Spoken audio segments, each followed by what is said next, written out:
Everyone in the Blackwood territory thought they knew exactly how the decennial moon festival would end. Beatrix had the entire night rigged for her daughter's triumph. But when the midnight drums finally rolled, the Alpha King didn't reach for the rehearsed debutante. He reached into the shadows for the girl scrubbing the banquet floors.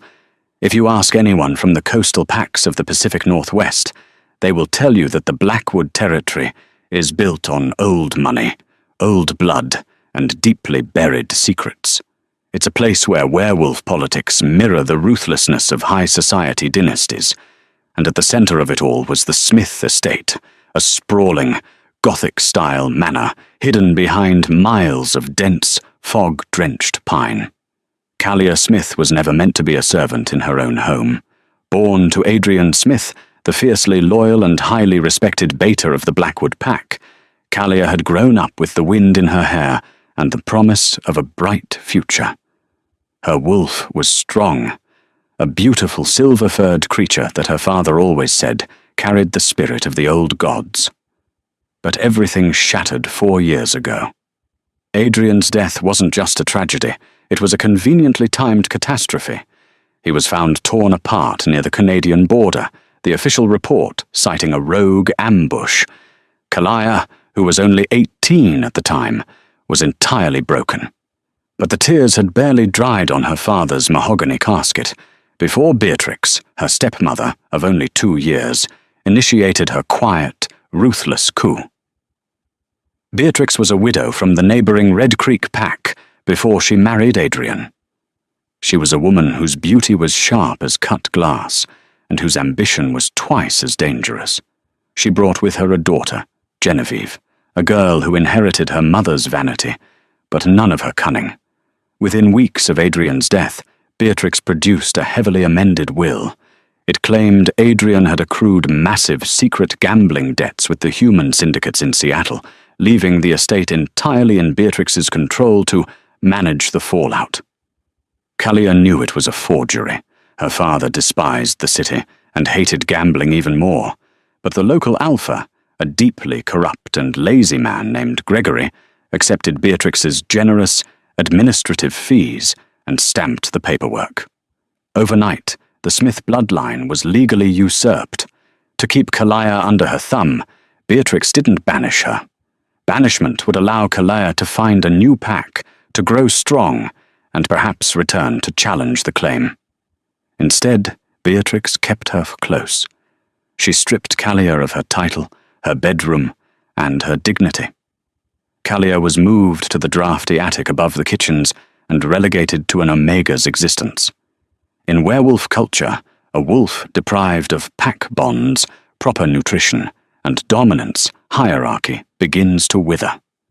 Callia's inner wolf, once a proud silver beast, retreated deep into her subconscious, starved and silent. For 4 years, Callia lived as a ghost in the Smith manor. She scrubbed the imported marble floors, polished the family silver that rightfully belonged to her, and watched as Genevieve paraded around in designer clothes funded by her father's life savings. Then came the announcement that sent shockwaves through the entire North American werewolf coalition. The Moon Festival was to be hosted on Blackwood lands. This wasn't just a harvest celebration. The Moon Festival, held once every 10 years, was a political summit.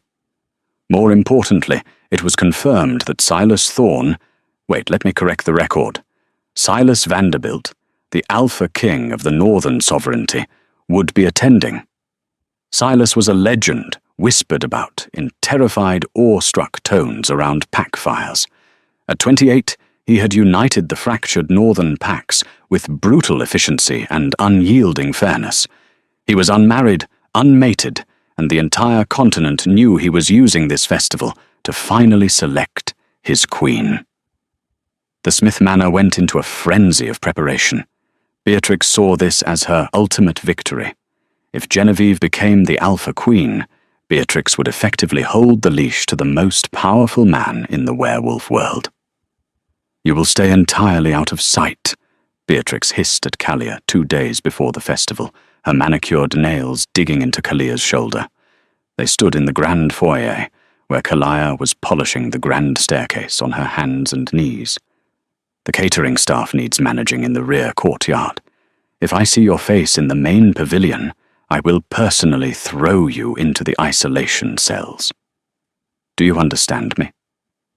"Yes, Beatrix," Kalia murmured, keeping her eyes fixed on the soapy water in her bucket. She knew better than to make eye contact. A direct gaze was a challenge, and any challenge gave Beatrix the legal right to punish her under pack law. "Good," Beatrix sneered, stepping back. As she did, she reached into her pocket and pulled out a delicate, intricate silver necklace. The pendant was shaped like a crescent moon, embedded with a single flawless sapphire. Kalia's breath hitched. It was her late mother's mating necklace, the only heirloom she had managed to hide in a loose floorboard in the attic. "Looking for this?" Beatrix asked, her voice dripping with mock sympathy. "The maids found it while fumigating that rat hole you sleep in. Genevieve needs something borrowed for her gown. This will do perfectly. It's the least you can contribute to this family. Kalia." Before Kalia could protest, before her dormant wolf could even summon a growl of outrage, Beatrix turned on her heel and walked away, leaving Kalia gripping her scrub brush so hard her knuckles turned entirely white. The injustice burned in her chest, a hot, suffocating ember. She didn't care about the Alpha King. She just wanted her life back. The night of the Moon Festival arrived, transforming the Blackwood grounds into an ancient, primal wonderland. Thousands of fairy lights were strung through the towering canopy of the ancient redwoods. Giant bonfires roared in the clearings, casting flickering, golden shadows against the encroaching darkness. The air was thick and intoxicating, a heavy, sensory overload of roasting venison, spiced cider, burning pine, and the musky, charged scent of hundreds of dominant werewolves gathering in one place. Kalia was exhausted before the sun even set. Dressed in a drab, grey linen uniform that was 2 sizes too big, she was sequestered in the chaotic outdoor kitchens set up behind the main pavilion. She spent hours hauling massive trays of raw and cooked meats, chopping vegetables, and cleaning industrial-sized pots. The heat of the roaring grills blistered her hands, and the smoke stung her eyes. Through the sheer fabric of the pavilion tents, she could hear the orchestra playing a sweeping waltz. She could hear the clinking of crystal champagne flutes and the booming laughter of visiting alphas. It was a world she belonged to by blood, yet was entirely locked out of by circumstance. Suddenly, a profound, suffocating silence fell over the entire estate. It wasn't a normal quiet. It was a heavy, atmospheric pressure that made the hair on Kalia's arms stand up. Even in the loud, clattering kitchens, the chefs and servants stopped dead in their tracks. Some of the weaker Omegas whimpered, involuntarily dropping to their knees. The Alpha King had arrived. Kalia felt the vibrations of his presence deep in her marrow. Silas Vanderbilt didn't just walk into a room. He commanded the very gravity within it. Driven by a morbid curiosity she couldn't suppress, Kalia wiped her soot-stained hands on her apron and crept toward the narrow slit between the service tent and the main pavilion to peek inside. There he was. Silas stood at the entrance of the grand hall, flanked by his elite royal guard. He was devastatingly imposing. Tall, broad-shouldered, radiating a dark, lethal grace. He wore a tailored midnight blue suit that somehow looked more intimidating than full battle armor. His hair was jet black, catching the firelight, but it was his eyes that froze the room. A piercing, unnatural shade of amber that seemed to strip away the skin and look directly at a person's soul. Local Alpha Gregory practically tripped over his own feet, rushing forward to greet him, bowing so low it was embarrassing. Silas offered a curt, unamused nod, his amber eyes already scanning the room, analyzing the threats, the sycophants, and the terrified onlookers. Across the room, Beatrix was already setting her trap into motion. Genevieve looked undeniably stunning, dressed in a custom-made emerald silk gown flown in from Milan. It clung to her curves and contrasted with her blonde hair, and resting right at her collarbone was Kalaya's mother's sapphire pendant. The sight of it made Kalaya's stomach twist violently.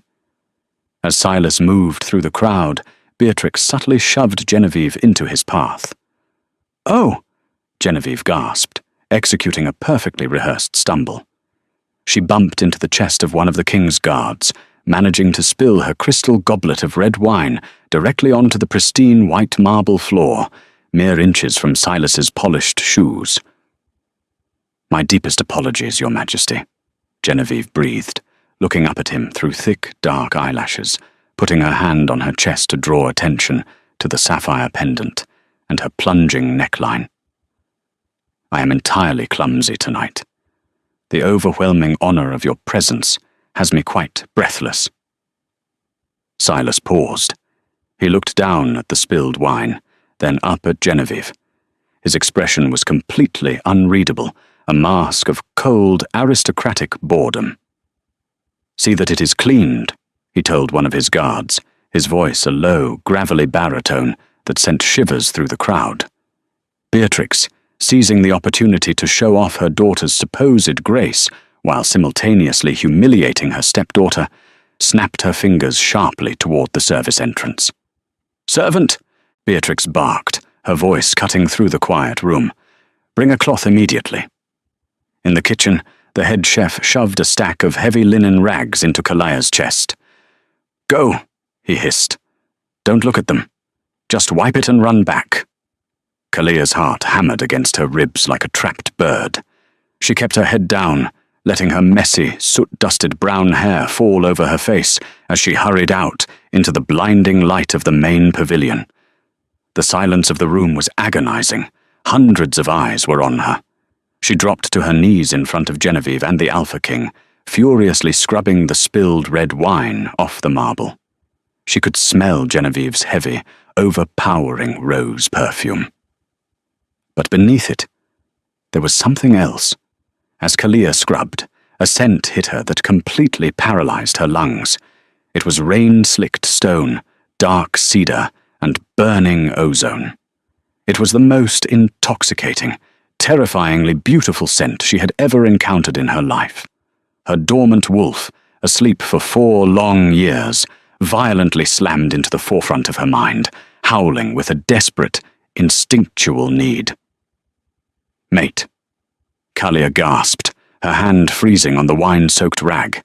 Above her, Silas Vanderbilt stopped breathing. The Alpha King's head snapped down. His amber eyes locked onto the top of the servant girl's messy head. His nostrils flared, taking in the faint scent of silver spruce and wild vanilla, a scent entirely masked by cheap lye soap and kitchen grease. But to his enhanced senses, it was a beacon in a sea of darkness. His hands, previously resting casually at his sides, curled into tight, trembling fists. The ancient, possessive magic of the mate bond slammed into his chest with the force of a freight train. Genevieve, oblivious to the monumental shift in the atmosphere, stepped closer to Silas. "Such careless staff we have," she purred, attempting to touch his arm. But as she moved, her stiletto heel stepped directly onto Kalaya's hand. It wasn't an accident. Beatrix, standing right behind her daughter, gave Genevieve a subtle nod of approval. The stiletto ground into Kalaya's knuckles.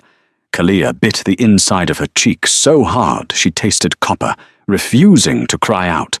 She yanked her hand back, clutching it to her chest, her eyes watering from the sharp spike of pain. A low, vibrating growl echoed through the pavilion. The sound was so primal, so saturated with pure, unadulterated violence, that 3 nearby crystal chandeliers shattered. The crowd scrambled backward in sheer terror. Silas's eyes were no longer human. They were glowing, burning rings of gold. He was staring directly at Genevieve's shoe. "Your Majesty," Alpha Gregory stammered, trembling violently. Is everything all right?" Silas closed his eyes, inhaling sharply, his jaw clenching so hard it looked like the bone might snap. He was a king. He had spent his entire life mastering control. To murder a high-ranking female of a host pack in front of hundreds of witnesses over a servant would cause a diplomatic war. He needed to think. He needed to be absolutely certain. "The music has stopped," Silas said, his voice terrifyingly calm, though the lethal undertone made the orchestra conductor nearly faint. "Play." The frantic musicians immediately struck up a waltz. Beatrix, realizing the tension was shifting in a bizarre direction, violently grabbed Kalia by the back of her uniform collar the moment Silas turned his head. "Get out!" Beatrix hissed directly into Kalia's ear, hauling her up and dragging her backward. "Get out of my sight right now, you wretched little rat!" Beatrix shoved Kalia hard. Kalia stumbled backward, crashing through a set of heavy velvet drapes that separated the main hall from an alcove filled with surplus chairs. She fell onto the floor, her injured hand throbbing, her heart pounding a frantic rhythm against her ribs. She pulled her knees to her chest in the dark alcove, listening to the swelling music.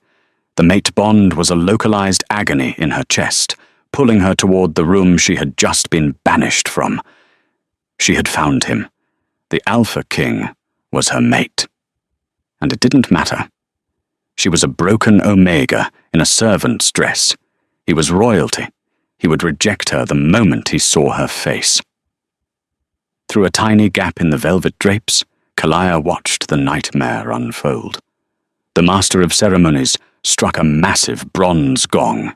"The midnight selection," the MC announced, his voice booming over the speakers.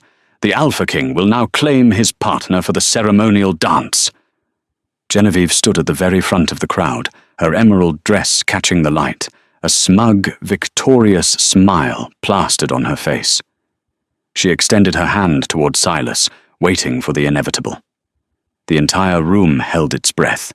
Beatrix looked like she was about to cry tears of pure greed. Silas stood at the center of the dance floor. He looked at Genevieve's outstretched hand. He looked at the sapphire pendant resting on her skin, a scent of vanilla and spruce faintly clinging to the silver chain. Then, Silas Vanderbilt slowly raised his eyes, looking straight past the debutante, straight past the horrified Alpha Gregory, and locked his glowing amber gaze directly onto the dark gap in the velvet drapes. The grand pavilion of the Blackwood estate fell into a silence so profound that the crackle of the outdoor bonfires sounded like gunshots. Hundreds of elite guests, visiting dignitaries from the Astor Packs of the East Coast, the wealthy timber barons of the Canadian territories, and the highest-ranking socialites of the Pacific Northwest, stared in absolute bewilderment. Genevieve Vanderbilt's outstretched hand hung awkwardly in the empty space between them. Her confident, rehearsed smile slowly decayed into a mask of pure confusion. Silas had not just walked past her. He had moved with the terrifying, singular focus of a predator locking onto its prey. The Alpha King's polished leather shoes echoed against the marble as he crossed the room, completely ignoring the frantic, whispering crowd. He stopped right in front of the heavy velvet drapes, where Beatrix had violently shoved her stepdaughter only moments before. Inside the dark alcove, Kalia pressed her back against the cold stone wall, trembling. The air grew impossibly thick, suffocating her with the overpowering scent of rain-slicked stone and dark cedar. Her inner wolf was clawing at her ribs, howling in a chaotic mix of fear and sheer, instinctual reverence. Suddenly, a large, deeply tanned hand grasped the edge of the heavy velvet. With a single sharp motion, Silas tore the curtains completely off their reinforced brass rings, letting them crumple to the floor. The blinding light of the crystal chandeliers flooded the small alcove. There she sat, Kalia Smith, daughter of the late Beta Adrian, reduced to a bruised, soot-covered servant in a threadbare uniform that hung off her malnourished frame. Her hands were raw, her apron was stained with grease and red wine, and a fresh, angry, purple bruise was blossoming across her knuckles where Genevieve's stiletto had ground into bone. A collective gasp rippled through the ballroom. The scent of her blood hit the air, faint but undeniable. Silas Vanderbilt didn't see a servant. As his glowing amber eyes locked onto Kalaya's wide, terrified hazel ones, the legendary king of the Northern Sovereignty did something no one in the room had ever witnessed. He dropped to his knees. The thud of his knees hitting the marble sent a literal shockwave through the floorboards. He didn't care about his custom-tailored suit. He didn't care about the hundreds of cameras and cell phones the younger pack members were secretly holding. He reached out with hands that had commanded armies, his fingers trembling slightly, and gently took Kalaya's bruised hand into his own. "Who did this to you?" Silas whispered. His voice was not the booming command of a king. It was a rough, broken rasp of a man who had just found his soul after 28 years of wandering in the dark. Kalaya couldn't speak. Her vocal cords were paralyzed by the sheer proximity of him. The moment his skin touched hers, a violent surge of electric warmth shot up her arm, straight into her chest. The crushing depression that had buried her wolf for 4 years instantly evaporated. Her silver wolf threw its head back in her mind and roared, "She is a criminal, Your Majesty!" The shrill, panicked voice of Beatrix shattered the intimate moment. The stepmother pushed her way to the front of the crowd, her face pale with terror and outrage. She couldn't let this happen. If the king recognized this dirty Omega, her entire empire of lies would collapse. "Your Majesty, please step away from her," Beatrix pleaded, putting on a masterful display of maternal concern. "She is a deranged, undocumented rogue we took pity on. She is dangerous and mentally unwell. Guards, get her out of the king's presence." 2 Blackwood pack enforcers hesitated, stepping forward cautiously. Silas didn't even look over his shoulder. He merely released a low, guttural snarl that vibrated the very foundation of the Smith manor. The 2 enforcers instantly dropped to their knees, clutching their throats as the sheer dominance pressure in the room crushed the oxygen from their lungs. "Harrison," Silas commanded, his voice now deadly calm. From the shadows of the royal guard, a tall man with sharp, analytical features stepped forward. Harrison, the king's beta and chief intelligence officer, held a sleek tablet in his hand. "Yes, Alpha," Harrison replied. "The woman speaking," Silas said, finally turning his head just enough to pin Beatrix with a stare that promised absolute ruin. "Identify her." "Beatrix Smith, Your Majesty," Harrison read off the screen, adjusting his glasses. "Widow of the late Beta Adrian Smith, current executor of the Blackwood Timber and Mining Estate." Silas slowly stood up, keeping one hand firmly wrapped around Kalaya's. He gently pulled her to her feet, tucking her slightly behind his massive frame, shielding her from the room. "Smith," Silas repeated, the name rolling off his tongue like a death sentence. He looked at Kalaya, noting the aristocratic bone structure hidden beneath the dirt and exhaustion. Then his eyes snapped to Genevieve, who was standing a few feet away, practically hyperventilating in her emerald dress. More specifically, Silas looked at the heavy silver chain and the flawless sapphire pendant resting against Genevieve's collarbone. "That necklace," Silas stated, pointing a single accusatory finger at Genevieve. "Take it off." Genevieve gasped, clutching the gem. But it's mine. My mother bought it for me in Paris." "That is a lie," Silas said, taking a slow, menacing step forward. "That piece is an antique. It was crafted by the Cartier pack artisans in 1920, commissioned specifically for the Smith bloodline. It emits a unique silver resonance, recognizable by any alpha worth their title. It smells of vanilla and wild spruce. It smells like my mate." The entire room erupted into frantic murmurs. Mate. The king had just declared a kitchen servant as his queen. Genevieve sobbed, fumbling with the clasp, as Silas's aura practically crushed her, finally tearing the necklace off and dropping it to the floor. Silas picked it up and turned back to Kalaya, gently fastening it around her neck where it belonged. "Now," Silas said, turning his attention back to a trembling Beatrix. Let us discuss why the rightful heir to the Smith estate is currently bleeding on my shoes. Real-life pack politics are rarely fought with teeth and claws anymore. They are fought in boardrooms, through offshore accounts, and with ruthless corporate audits. And Beatrix had made the fatal mistake of underestimating the administrative reach of the Vanderbilt holding companies. Alpha Gregory, realizing his own complicity was about to be exposed, tried to intervene. King Silas, I assure you, everything is legal. Adrian Smith died leaving massive gambling debts to the human syndicates in Seattle. Beatrix assumed control of the estate to protect the pack from bankruptcy. Silas actually laughed. It was a dark, humorless sound.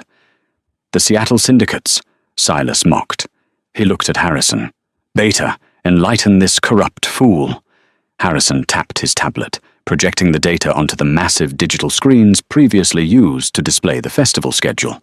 Complex financial flowcharts and bank statements lit up the pavilion. We have been investigating the Blackwood financial sector for 6 months, Harrison announced clearly, his voice carrying over the stunned crowd. The royal accountants at Deloitte flagged massive irregularities in the Blackwood timber and mining exports. The so-called Seattle syndicates do not exist. They are a shell corporation registered in Delaware, legally owned by a holding company in the Cayman Islands, a holding company whose sole beneficiary is Beatrix Smith. Beatrix's knees buckled. She collapsed onto the marble floor, her manicured hands covering her face. Furthermore, Harrison continued mercilessly, the signature on Adrian Smith's amended will was forensically analyzed by our legal department yesterday. It is a complete forgery. Adrian Smith was murdered not by rogues, but by mercenaries paid out of that very same Cayman account 2 days before he was scheduled to audit his own company's books. The crowd gasped in genuine horror. Embezzlement was a crime. Orchestrating the assassination of a high-ranking beta was an act of high treason, punishable by execution. Kalia stood behind Silas, her mind reeling. Her father hadn't abandoned them. He hadn't been a gambling addict. He was murdered by the woman sobbing on the floor. A fierce, protective rage ignited inside Kalia.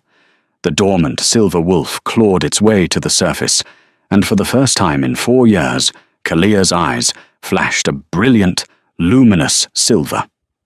She stepped out from behind Silas. She didn't look like a servant anymore.